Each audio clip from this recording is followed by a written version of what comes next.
আজি মই বনাব ওলাইছোঁ নাৰিকল লাৰু। নাৰিকল লাৰুত মই ব্যৱহাৰ কৰিছোঁ চুজি আৰু গুড়।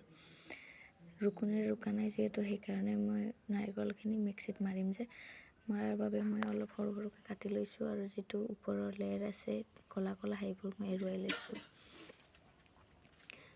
গুড়, নাৰিকল আৰু চুজি মেজাৰমেণ্ট কৰি মই উলিয়াই ল'লোঁ। লৈ গেছটো জ্বলাই কেৰাহীখন এনেকৈ বহাই দি কেৰাহীখন গৰম হোৱাৰ লগে লগে মই চুজিখিনি দিছোঁ।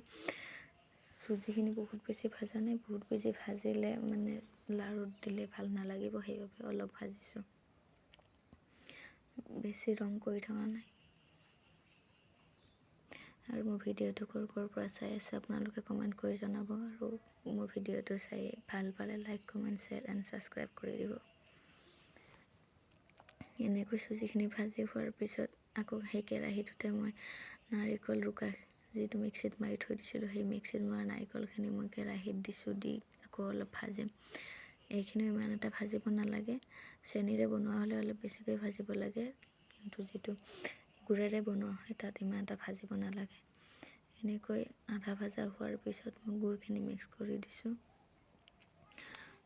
গুড়খিনি মিক্স কৰি ধুনীয়াকৈ মিলাই দিম।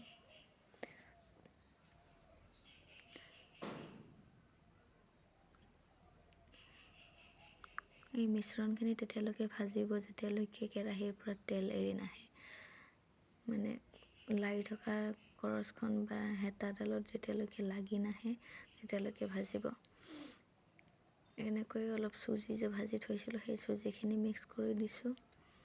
চুজি দিয়াৰ পিছত ইমান এটা ভাজিব নালাগে, যদি চুজি দিয়াৰ পিছত বহুত বেছি ভাজি দিয়ে তেতিয়া শুকান হৈ যায়। শুকান হৈ যোৱাৰ পিছত লাৰুটো বন্ধাত অলপ অসুবিধা হয়, সেয়েহে মানে অলপ মই বনাই চাইছোঁ হৈছে নে নাই। এনেকুৱা লাগিছে যেন লাৰুটো হ'ব ধৰিছে, সেইবাবে মই এতিয়া মানে এইখিনি উলিয়াই এতিয়া লাৰু বান্ধিব ওলাইছোঁ। এনেকৈ চাওক, উলিয়াই পেলাই লাৰু বান্ধি আছোঁ। লাৰুকেইটা কেনেকুৱা হৈছে জনাবচোন, ভাল হৈছেনে? আৰু এনেকৈ কোনে কোনে লাৰু বান্ধে ক'বচোন, মই আকৌ চেনিৰে বান্ধিব নোৱাৰোঁ।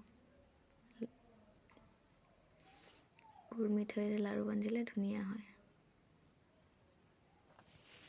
Thank you, bye by.